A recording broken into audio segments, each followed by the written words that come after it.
Hello everyone, Kirby1 here, and welcome to the Twin Plains.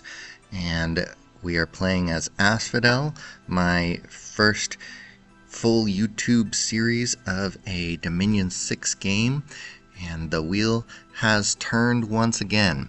Let's get into turn 1, and we'll break down a few concepts, ideas, and things that are on my mind. Now, I am recording these post-game, so it's going to be a little bit different presentation-wise as if I had been recording live, but when this game was going, and honestly just generally in life, I don't usually have a lot of time to be able to both record my turns as I'm doing them and also get them in a timely manner for all the other poor players that are playing with me. So I will do my best not to spoil as much as I can and keep my narrative sort of even keel and as not suggestive as possible. So here we are on turn 1, and all of the orders will have gone in. So we've renamed our prophet the Danse Macabre, which is not really any kind of reference. It's just I've got a dancing hours, I've got a dancing macabre, so I figured I'd just go with the dancing theme. And here you can also see I've got that sort of difficult decision that I alluded to in my Asphodel series overview, which is that when you start with your troops, your starting troops here are satyr sneaks which cause unrest. And so you've either got the option of blind expanding turn 1, which I would probably aim for one of the forests just because those are high priority targets for me, or patrolling and hoping you kill off a little bit of the unrest so your income isn't overly affected. But we're going to see, we've got right here an income of 394, and we'll get right into turn 2 and see how that has been affected by both the pop kill of Asphodel as well as just generally the unrest and patrolling and such.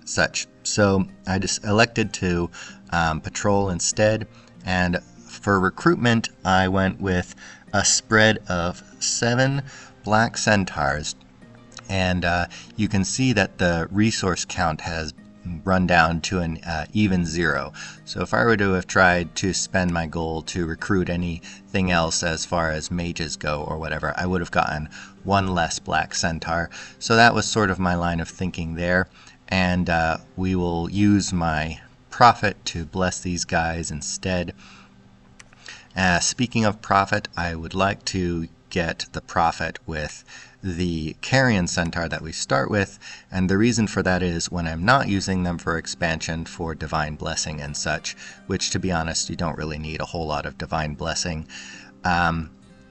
You can just bless with pretty much a regular centaur or other priests that you're expanding with. And as far as the bless goes as well, we've got larger, which doesn't need blessing. Blood Surge and Undying will help if you do get blessed, but it's not particularly super important that you get it, I think. And so if we leave him at home, then he will be able to reanimate a few extra carrion with the Holy 3 instead of being Holy 1. So that's a little bit of free investment right there. As far as mercenaries go, mercenaries for your nation are going to be more expensive. As you can see there at the bottom, this company of crossbows would cost us 180 instead of 120. So for most of this game, I'm going to ignore the fact that mercenaries exist because I will not be needing to spend my gold on them. Now, as far as the map and the pretenders and the nations go, let's go over the nations real quick. So the nations of this game are going to be broken down basically into the 5 land nations and the 5 water nations. Now, if you were really noticing up here, you would have seen that there is an extra plane right here. The way the creator of this map very interestingly designed this game is that we are going to have all 5 of the land nations start on one plane, all 5 of the water nations start on another plane, and have an intermediary cave layer plane that is connected to both. So this cave will go, this cave entrance gateway will go down into the cave layer, and once we've gotten down into the cave layer, there will be further cave layer entrances going from the cave layer to the water plane. And the water plane has mostly water, but there are some land provinces. And as you can see, the land layer has mostly land nations, but some water provinces. And there are thrones on all 3 of these planes. This one is obviously the Nexus. Now, interestingly enough, the host of this game, oops, those are the thrones.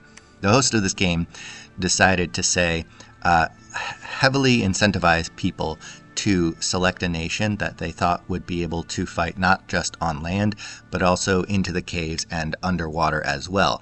So there is a heavy incentive to fight interplanar wars and be able to go down into the other people's planes and fight underwater.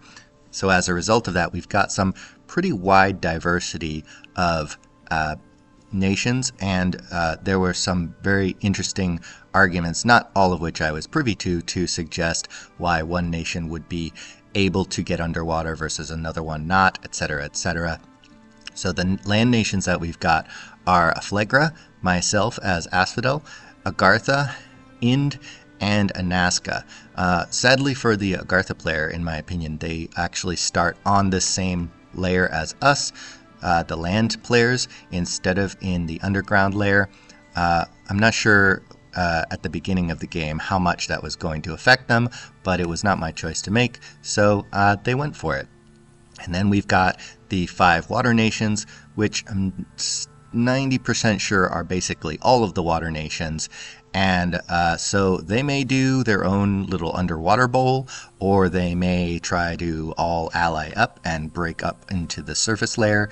Not sure. We'll see how that goes. It's very, very interesting matchup, and it's a very interesting sort of concept that I wanted to try out and play out. Now, the map will have a couple of occasionally janky connections just because of the way it was created. It is a map nuke game, and it has Fog of War full wraparound for all 4 of the layers, except the cave layer does have, you know, sort of like holes and giant gapes in it, but for the most part it is wraparound.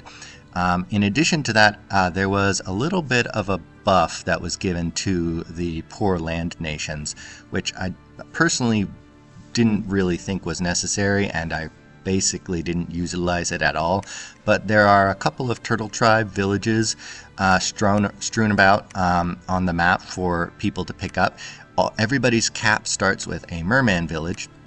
And in addition to that, there are a couple of Temples of the Turning Tide, which are honestly the most overpowered version of a site that you know where it is and can start with, that were just strewn about the map for the land nations to pick up if they felt like it.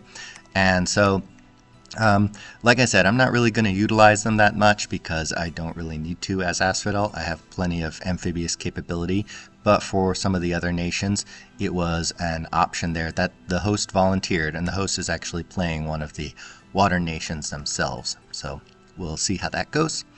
And so that's, I believe, basically everything from turn 1. Moving on right into turn 2. Turn 2, we've got a bunch of prophet naming, and so we've got Ascalaphos, the Cyclops chieftain of Tuktuk Tanatiferos. Sadly, not looking like it was a prophet rename. Mine as well, Macabra of the Hours. We've got Ogon of Mias Turi, and also looking like it's not particularly a prophet rename. Canned Sardines of Iku Turso. Good prophet renaming right there. We've got Rindakos, prophet of Super Soaker Microburst 2 Blaster, which doesn't look like a prophet rename to me. He who holds the leash of the big wet dog. Prophet of Atlantis, and Mnemophilus of Billy Harrow the Squid Preserver. This is not a Prophet rename of Relay, just going to point that out there. So we do not have some very serious players here, just putting that out there. So as you recall, income from last turn was 294, and income is already down turn 2 to 307 because we have 13 unrest and pop kill.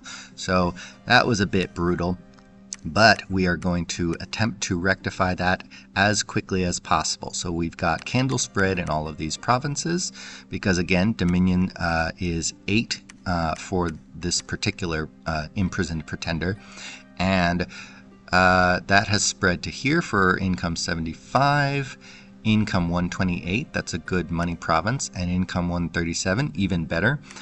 Resources wise, this obviously forest is the best one, but we're not really looking at any of those things too closely because we just want forests. Forests are going to be where we will build our temples and our labs and then get our forts up quick as possible and get some more mages and research going.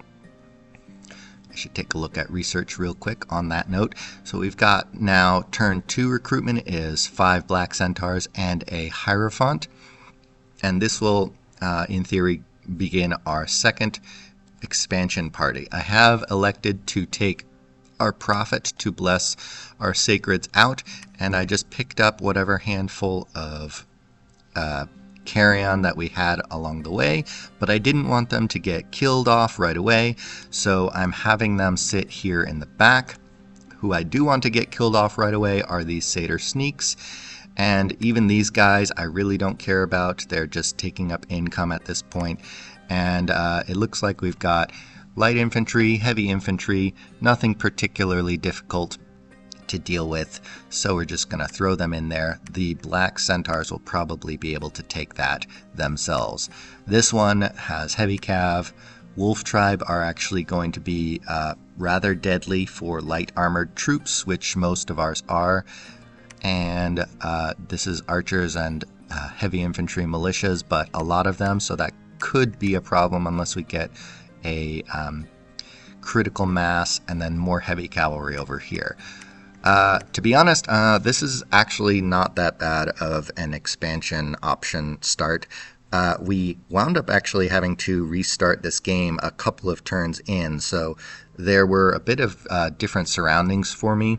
I think I might have actually even started in a different spot on the map, but in the previous version it was just barbs everywhere. I think I had 2 or 3 barbarian provinces in my cap circle, and it was quite devastating, and it took me a lot longer to expand. I even got a chance to fully remake my Pretender at the request of the channel, just because the patch, the Asphodel patch, the big old one that changed so much, came out like 2 or 3 turns into this game, and I had plans to play, as it was for the Pretender and stuff like that I had, but I wanted to try out some of the new stuff, so I asked, and the channel was very obliging, so thanks for that. And so I do think this is a lot better of a start for me, though, and I enjoyed the Pretender that I got to pick as well as for my different option. So let's take a real quick look at research. Nothing going on there, but because I have Magic 3, I'll be able to hit level 1s in basically anything that I want to, so we'll keep an eye on that for later. But yeah, so that's turns 1 and 2, and we'll call it there and continue in a little bit. Thanks for watching.